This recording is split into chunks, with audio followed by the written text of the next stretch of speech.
Assalamualaikum warahmatullahi wabarakatuh. Saya Mas Faisal.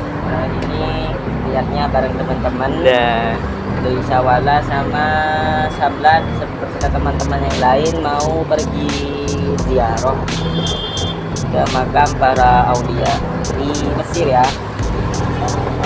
Ini lagi jalan naik bis 80 coret dari jalan dari Haji Bashir ya. Untuk kelanjutan videonya sampai jumpa nanti.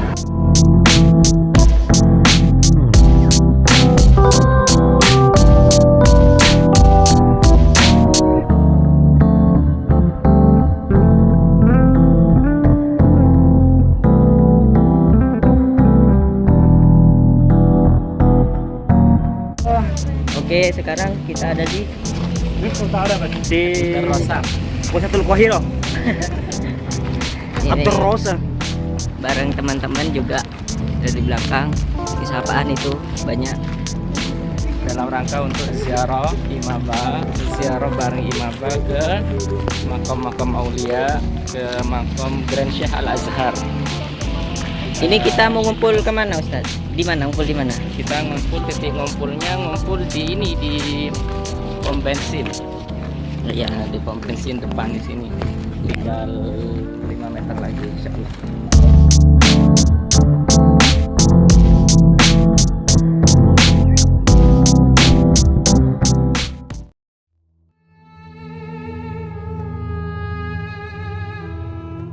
Syekh Abdullah Syarqawi itu beliau adalah salah satu Syekhul Azhar yang ke berapa? 12. Syekhul Azhar yang ke-12. Beliau Syafi'iyal madhab. Ada beberapa hal menarik tentang beliau. Beliau itu mengemban amanah menjadi Syekhul Azhar itu pada saat situasi Mesir pada saat itu bisa bilang lagi mumet-mumetnya. Karena pada saat itu Mesir masa penjajahan Napoleon Bonaparte. Pada saat beliau memimpin Azhar memang situasi Mesir pada saat itu sangat berkecamuk. Jadi beliau hadir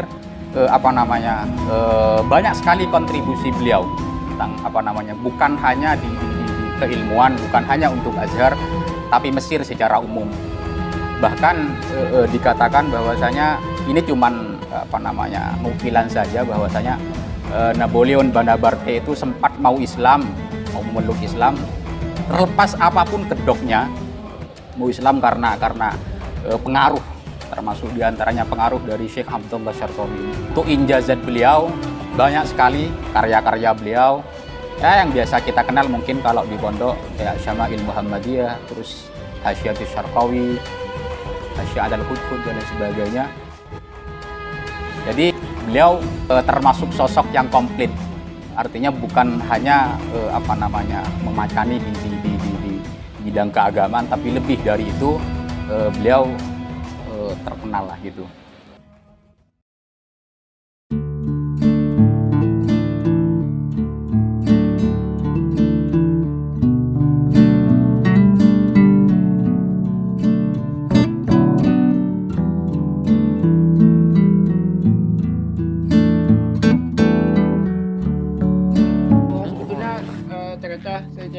Intinya lebih senyaranyar ingin ziarah ke makam beliau karena tadi malam kebetulan kita sekancan ngatamaki kitab beliau.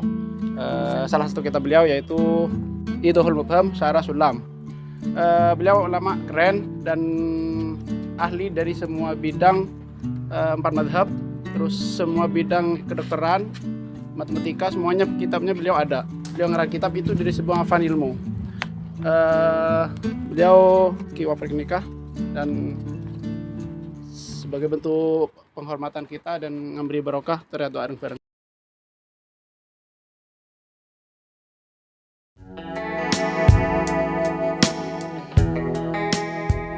Makam Syekhul Azhar yang selanjutnya yaitu Syekh Muhammad bin Abdullah bin Ali Al-Khurashi, Syekhul Azhar pertama. Beliau lahir di kampung Abu Khurash, Subrokhid Pusat, Provinsi Al-Buhairah pada tahun 1601 Masehi.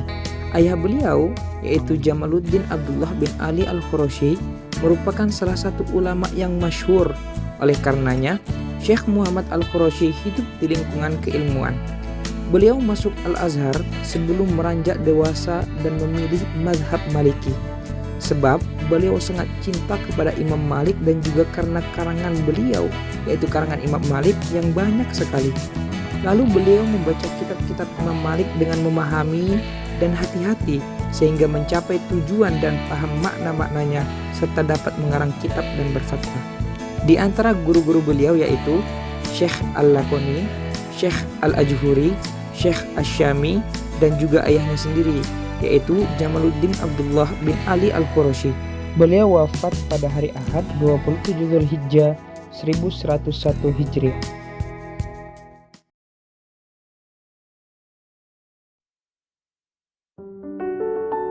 Berikutnya yaitu Syekhul Azhar yang keenam, Syekh Ibrahim bin Musa Al-Fayyumi. Beliau lahir tahun 1652 Masehi. Nama beliau dinisbatkan kepada Al-Fayyum, salah satu kota besar di Mesir yang memiliki sejarah panjang dan peradaban yang berkembang pesat. Beliau belajar kepada banyak masyayikh, yaitu Syekhul Azhar pertama, Syekh Muhammad Al-Khurashi, kemudian Syekhul Azhar yang kedua, Syekh Ibrahim Al-Barmawi, dan masih banyak yang lainnya. Beliau memiliki keistimewaan dalam mengajar. Rombongan pencari ilmu berbondong-bondong hadir ke majelis beliau guna belajar kepada beliau. Di setiap akhir penjelasannya, beliau selalu meringkas apa yang telah diucapkan dan beliau tidak meninggalkan majelis jika masih ada yang belum paham. Beliau sebagai Syekhul Azhar yang keenam sejak tahun 1721 Masehi sampai beliau wafat pada hari Ahad bulan Rajab 1137 Hijriah atau 1725 Masehi. Syekhul Azhar yang ke-8 yaitu Syekh Muhammad bin Salim Al-Hifni Asy-Syafi'i. Beliau lahir pada tahun 1100 Hijriah di desa Hifna, kawasan Balbais, Provinsi Asy-Syarqiyah. Beliau menghafal Al-Quran sejak kecil. Beliau tumbuh di lingkungan yang baik. Di umur yang ke-14, beliau pergi ke Kairo guna belajar di Al-Azhar. Beliau belajar kepada para ulama. Selain sosok penghafal Al-Quran, beliau juga menghafal Alfiyat Ibnu Malik, kitab Jauharah, Ar-Rahbiyah, Abi Syuja, dan lain-lain. Beliau juga menguasai ilmu nahwu, fiqih, mantik, hadis, usul, kalam, mahir dalam arut, dan juga ahli sastra. Beliau sangat giat belajar hingga menjadi siswa terbaik di masanya dan sampai guru-guru beliau memperbolehkannya berfatwa dan mengajar. Sebelum beliau menjadi orang kaya, dahulu beliau merasakan pahitnya kefakiran. Namun, walaupun memiliki beberapa pangkat, beliau adalah orang yang dermawan, tawadu, lapang dada, berakhlak mulia, dan juga beliau sangat berwibawa. Bahkan saking wibawanya beliau, orang-orang agak sungkan untuk bertanya kepada beliau. Guru beliau yang masyhur yaitu Syekh Muhammad Al-Dimyati. Beliau belajar tafsir dan hadis dari gurunya tersebut dan juga kitab Ihya Ulumuddin dan Kutubus Sittah. Beliau menduduki jabatan Syekhul Azhar selama 10 tahun dari tahun 1171 Hijriah. Beliau wafat sebelum zuhur hari Sabtu 27 Rabiul Awal 1181 Hijriah.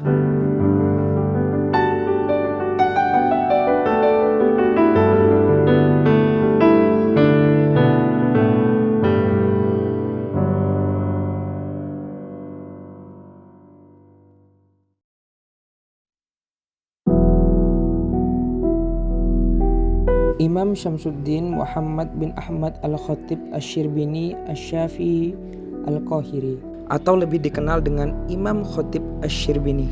Beliau lahir di daerah Daqahliyah, kemudian hijrah ke Kairo untuk mencari ilmu kepada para ulama besar pada saat itu, seperti Syekh Zakaria Al-Ansori dan juga Syekh Syihabuddin Ar-Romli.